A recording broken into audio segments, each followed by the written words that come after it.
സിഹിർ ബാധിച്ചിട്ടുണ്ടോ? സിഹിർ കൊണ്ട് ബുദ്ധിമുട്ടുന്ന ആളുകൾക്ക് അതിൽ നിന്ന് രക്ഷ കിട്ടാൻ എന്താണ് വഴി?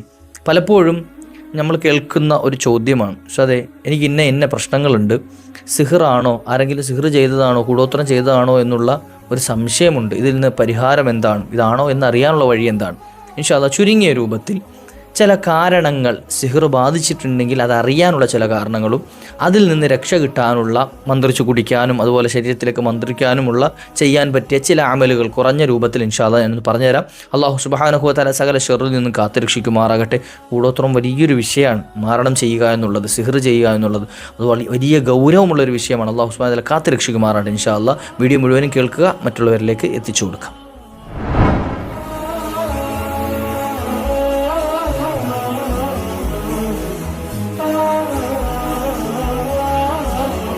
അസ്സലാമു അലൈക്കും വറഹ്മത്തുള്ളാഹി വബറകാതുഹു. ബിസ്മില്ലാഹി വൽഹംദുലില്ലാഹ്. അഊദു ബികലിമാത്തില്ലാഹി തമ്മാത്തി മിൻ കുല്ലി ശൈത്വാനിൻ വഹാമ്മ വമിൻ കുല്ലി ഐനിൻ ലാം. അല്ലാഹു സുബ്ഹാനഹു വ തആല നമ്മുടെ എല്ലാ സംഗതികൾക്കും റാഹത്തും സന്തോഷവും നൽകട്ടെ. എല്ലാ കാര്യങ്ങളും അല്ലാഹു വിജയത്തിലാക്കി തരുമാറാകട്ടെ. പലപ്പോഴും നമ്മൾ പരാജയത്തിൻ്റെ പടുകുഴിയിലേക്ക് പോകാൻ ചില കാരണങ്ങളുണ്ട്. കണ്ണീർ സംഭവിക്കുക, അതുപോലെ തന്നെ പലപ്പോഴും എന്ത് ചെയ്യുക, അസൂയാലുക്കളുടെ അസൂയ മൂലം ഇടങ്ങേറുണ്ടാകുക, ശത്രുക്കളുടെ ഉപദ്രവം ഉണ്ടാകുക. ഇതുപോലെ നമ്മെ നശിപ്പിച്ചു കളയുന്ന, ഇടങ്ങേറാക്കുന്നൊരു സംഗതിയാണ് സിഹർ സംഭവിക്കുക എന്നുള്ളത്.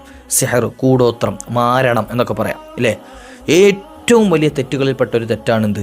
സിഹർ ചെയ്യാം. നമ്മളിപ്പോൾ ഒരാൾ നശിച്ചു പോകാൻ വേണ്ടി, ഇല്ലാതെയാകാൻ വേണ്ടി എന്ത് ചെയ്യുക, ഇതുപോലെയുള്ള മാരണപ്പണികൾ ചെയ്യുക എന്നുള്ളത് നമ്മൾ ചെയ്യുന്ന ഏറ്റവും വലിയ അപകടം പിടിച്ചൊരു പണി തന്നെയാണ്. അതുപോലെ തന്നെ ഏറ്റവും വലിയ ഗുരുതരമായൊരു വീഴ്ചയാണ്. ഒരിക്കലും ചെയ്യാൻ പാടില്ല. എത്ര ശത്രുതയുടെ പേരിലാണെങ്കിലും ശരി, എത്ര വലിയ വൈരാഗ്യത്തിൻ്റെ പേരിലാണെങ്കിലും ശരി, ഒരാൾക്കെതിരെയും നമ്മൾ ചെയ്യാൻ പാടില്ലാത്തൊരു സംഗതിയാണ് മാരണം ചെയ്യുക, കൂടോത്രം ചെയ്യുക എന്നുള്ളത്. അള്ളാഹു കാത്തുരക്ഷിക്കട്ടെ. ഇനി നമ്മുടെ ജീവിതത്തിലേക്ക് ചില ഇടങ്ങേറുകൾ വന്നു, ബുദ്ധിമുട്ടുകൾ വന്നു, സംശയമുണ്ട്, ഉസ്താദേ ഇത് സിഹിറാണോ, കൂടോത്രം ചെയ്തതാണോ, ആരെങ്കിലും എനിക്കെതിരെ മാരണം ചെയ്തതാണോ, എന്തെങ്കിലും വൈരാഗ്യത്തിൻ്റെ പേരിൽ ചെയ്തതാണോ എന്നൊക്കെ സംശയമുണ്ടെങ്കിൽ അതറിയാനുള്ള വഴികൾ എന്തൊക്കെയാണ്? ചില കാരണങ്ങൾ നമുക്ക് കാണാൻ കഴിയും, അല്ലെങ്കിൽ മനസ്സിലാക്കാൻ കഴിയുന്ന ചില മാർഗ്ഗങ്ങൾ പറഞ്ഞുതരാം. എന്നാൽ ആദ്യം ചിന്തിക്കേണ്ടത്, ഈ പറയുന്ന സംഗതികളൊക്കെ ഇനി ഒരാൾക്കുണ്ട്, ഇതിൽ നിന്ന് ഏതെങ്കിലുമൊക്കെ ഉണ്ട്, എന്നാൽ അതങ്ങ് സിഹിറാണ് എന്ന് ഉറപ്പിക്കുകയും വേണ്ട. എന്ത് ചെയ്യുക, ഇത് ചില കാരണങ്ങൾ മാത്രമാണ്, ഇത് ആണെങ്കിൽ ഉണ്ടാകാൻ സാധ്യതയുണ്ട് എന്ന് മാത്രമേ പറയുള്ളൂ കേട്ടോ. ഇൻഷാ അല്ലാഹ് ആ കൂട്ടത്തിൽപ്പെട്ടതാണ് എന്ത് ചെയ്യുക, എപ്പോഴും വല്ലാത്ത പേക്കിനാവുകൾ കാണും. കിടന്നുറങ്ങുന്ന സമയത്ത് എപ്പോൾ ഉറങ്ങിയാലും എന്ത് ചെയ്യാം, ദുസ്വപ്നങ്ങൾ കാണും. ഇപ്പോൾ എന്നോട് എൻക്വയറി വരുന്ന കുറേ ആളുകൾ പറഞ്ഞൊരു വിഷയമാണ് എന്ത്, ഉറക്കത്തിൽ ഇങ്ങനെ പാഴ് സ്വപ്നങ്ങൾ, ഈ മോശപ്പെട്ട ദുസ്വപ്നങ്ങൾ കണ്ടിട്ട് ഇങ്ങനെ ഞെട്ടി ഉണരുന്നുണ്ട് എന്ന്. ഉണർന്നു കഴിഞ്ഞാൽ പിന്നെ ഉറക്കം വരുത്തില്ല. പേടിപ്പിക്കുന്ന സ്വപ്നങ്ങൾ കണ്ടിട്ട് എന്ത് ചെയ്യുക, ഞെട്ടി ഉണരുക, പിന്നെ ഉറക്കം വരത്തില്ല. അങ്ങനെ ഉറക്കം നഷ്ടപ്പെടുത്തുന്ന രൂപത്തിലുള്ള സ്വപ്നങ്ങൾ കാണാം. അതെന്ത് ചെയ്യുക, കൂടെ എപ്പോഴും കാണാം.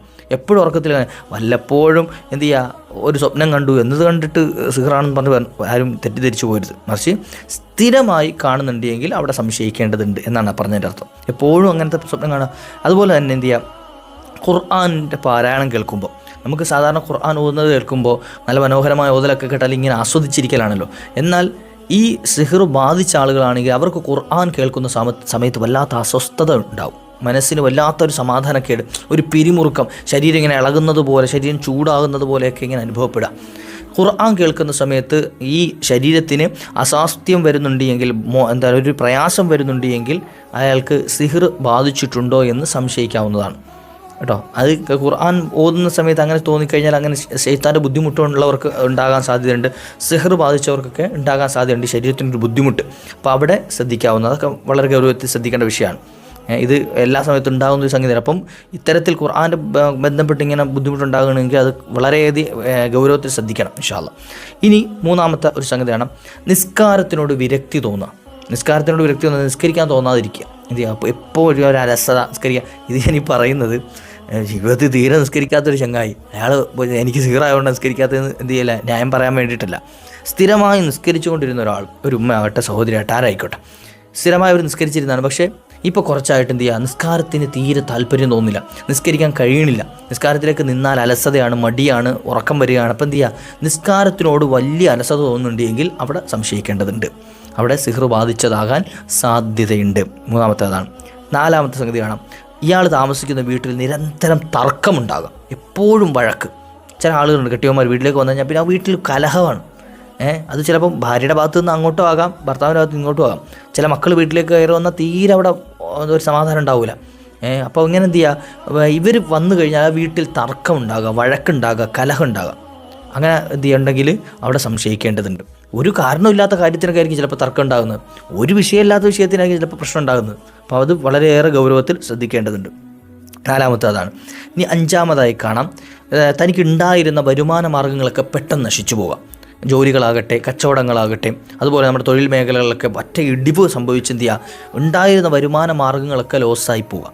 എന്നാൽ എന്ത് ചെയ്യുക, അത് നമ്മൾ ചെയ്യാതെ, പണി ചെയ്യാതെ, അല്ലെങ്കിൽ നമ്മൾ മര്യാദയ്ക്ക് നോക്കാതെ താഴ്ന്ന് പോയി, അങ്ങനെ ആണെങ്കിൽ അതല്ല ഈ വിഷയം പറയുന്നത്. മറിച്ച് എന്ത് ചെയ്യുക, നല്ല ഹൈയിൽ നിന്നാണ്, ഒരു കുഴപ്പമില്ലാതെ നല്ല റാഹത്തോട് കൂടിയിട്ട്.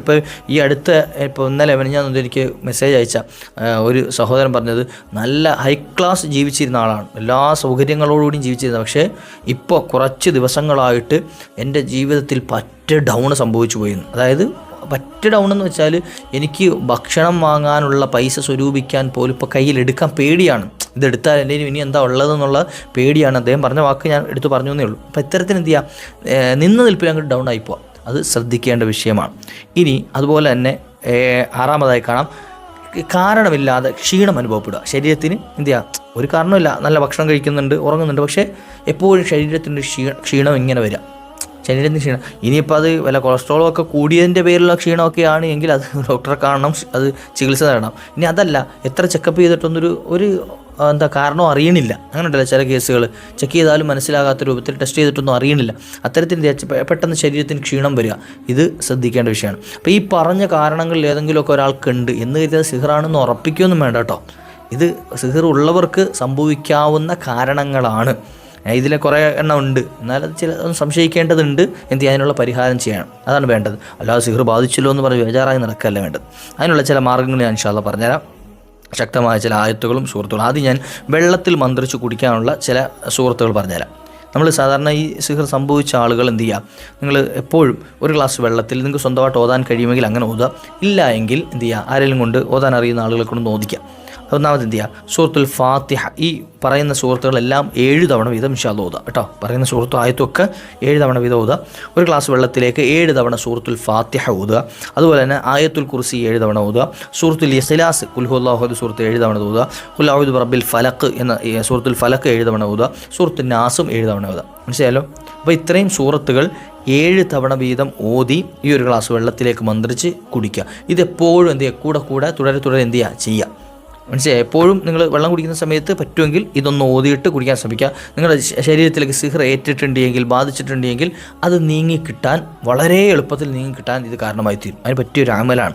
അതുപോലെ തന്നെ ഇനി ഖുർആനൊക്കെ കൂടുതൽ ഓതാൻ അറിയുന്ന ആളുകളാണെങ്കിൽ വീട്ടിൽ ഞാൻ നേരത്തെ പറഞ്ഞതുപോലെ വഴക്കും അതുപോലെ പ്രശ്നങ്ങളും അങ്ങനെ എപ്പോഴും ഒരു സമാധാനക്കേടുള്ള വീടാണെങ്കിൽ സൂറത്തുൽ ബഖറ ആ വീട്ടിൽ പാരായണം ചെയ്യാം. ബഖറ സൂറത്ത് 2.5 ജുസ് ആണ് സൂറത്തുൽ ബഖറയുള്ളത് കേട്ടോ. അപ്പോൾ അത് നമ്മൾ വേണമെന്ന് വെച്ചാൽ കുറഞ്ഞ സമയം കൊണ്ട് ഓതി തീർക്കാവുന്നേ ഉള്ളൂ. ഒരു ജുസ് ഓതാൻ നല്ലതുപോലെ ഓതാൻ അറിയുന്ന ആളാണെങ്കിൽ 20-25 മിനിറ്റിൻ്റെ ആവശ്യം വരുള്ളൂ. ഒരു ജുസ് പാരായണം ചെയ്യാൻ നല്ലതുപോലെ ഓതാൻ അറിയുന്ന ആൾക്ക് 20-25 മിനിറ്റ് ആവശ്യം വരികയുള്ളൂ. ഇനി കുറച്ച് ഓതാൻ അത്ര അങ്ങ് ഫ്ലുവൻ്റായിട്ട് ഓതാൻ അറിയില്ല, എന്നാലും എന്ത് ചെയ്യുക, ഒരു 10-40 മിനിറ്റ് കൊണ്ട് ഒരു ജുസ് ഓതി തീർക്കാൻ കഴിയും. നമ്മൾ ഏതെങ്കിലുമൊക്കെ നിസ്കാരങ്ങൾക്ക് ശേഷം കുറച്ച് സമയം മാറ്റി വെച്ച് കഴിഞ്ഞാൽ ഒരു ദിവസം കൊണ്ട് ഓതി തീർക്കാവുന്ന കതിരേ ഉള്ളൂ സൂറത്തുൽ ബഖറ. അപ്പോൾ നമ്മുടെ വീട്ടിൽ പ്രശ്നങ്ങളും പ്രയാസങ്ങളൊക്കെ നീങ്ങി കിട്ടണം എന്ന നിയ്യത്തിൽ എന്ത് ചെയ്തു, ഒരാൾ സൂറത്തുൽ ബഖറ രാവിലെ സുബഹി കഴിഞ്ഞ് കുറച്ച് സമയം മെനക്കെട്ടിരുന്ന ഒരു ജുസ് ഓതി, അലിഫ് ലാം മീം എന്ന ജുസ് ഓതി. പിന്നെ എന്ത് ചെയ്യുക, ദുഹർ കഴിഞ്ഞപ്പോൾ ഒരു 1/2 ജുസ് ഓതി, അസർ കഴിഞ്ഞപ്പോൾ ഒരു 1/2 ജുസ് ഓതി, മഗ്രിബ് കഴിഞ്ഞപ്പോൾ ഒരു 1/2 ജുസ്. അങ്ങനെയൊക്കെ എന്ത് ചെയ്യുക, നമുക്ക് ഓതുകയാണെങ്കിൽ ഈ ഒരു 5 വക്കത്ത് കൊണ്ട് നമുക്ക് എന്ത് ചെയ്യാൻ പറ്റും, ഈ ഒരു സൂറത്ത് ബഖറ ഓതി തീർക്കാൻ കഴിയും. അപ്പോൾ ദിവസവും സൂറത്തുൽ ബഖറ പാരായണം ചെയ്യുന്ന വീട്ടിൽ സിഹർ നിൽക്കില്ല, ബാത്തിലായിപ്പോവും, സിഹർ ബാത്തിലായിപ്പോവും. അതിൽ പ്രധാനപ്പെട്ട ആയത്തുൽ കുർസി ഉണ്ട്, ആമന റസൂലൊക്കെ അടങ്ങിയ സൂറത്താണെന്ത്, സൂറത്തുൽ ബഖറ. അത് പാരായണം ചെയ്യാം. അതുപോലെ തന്നെ നബി സല്ലല്ലാഹു അലൈഹി വസല്ലം തങ്ങൾ പഠിപ്പിച്ചെന്ന ബിസ്മില്ലാഹില്ലദീ ലാ യദുറു മഅ ഇസ്മിഹി ഷൈഉൻ ഫിൽ അർദി വലാ ഫിസ് സമാഇ വഹുവ സമീഉൽ അലീം എന്ന ആ ഒരു ദുആഇനെ നിരന്തരം പതിവാക്കുക. രാവിലെ 3 തവണയും വൈകുന്നേരം 3 തവണയും അത് പതിവായി കൊണ്ട് നടക്കാം. ഇത് കൂടാതെ രാവിലെയും വൈകിട്ടും ഈ പറഞ്ഞ ദിക്ർ 3 തവണ വീതം ചൊല്ലണം എന്നതിന് പുറമെ സ്ഥിരമായിട്ട് ചൊല്ലുക. എപ്പോഴും ബിസ്മില്ലാഹില്ലദീ ലാ യദുറു മഅ ഇസ്മിഹി ഷൈഉൻ ഫിൽ അർദി വലാ ഫിസ് സമാഇ വഹുവ സമീഉൽ അലീം എന്ന ഈ ഒരു ദിക്ർ ഇങ്ങനെ ചൊല്ലിക്കൊണ്ടേയിരിക്കുക. സിഹർ ബാത്തിലായി കിട്ടും.